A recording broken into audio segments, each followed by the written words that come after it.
Hello everyone, welcome to Make Gaming Easy. Today in this video, I'm going to show you how to update Killer Bean game.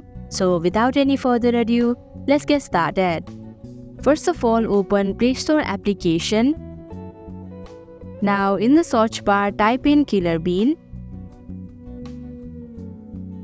Tap on the app. Now if this app requires an update, then instead of play button, an update button will be visible. So you'll have to tap on that update button and the app will be updated automatically. So that is how you can update Killer Bean game. Thank you for watching Make Gaming Easy. I hope this video was helpful to you. If it was, hit the like button and comment down if you have any questions or feedback. Also, if you are new to our channel, subscribe and hit the bell icon so that you don't miss our upcoming videos.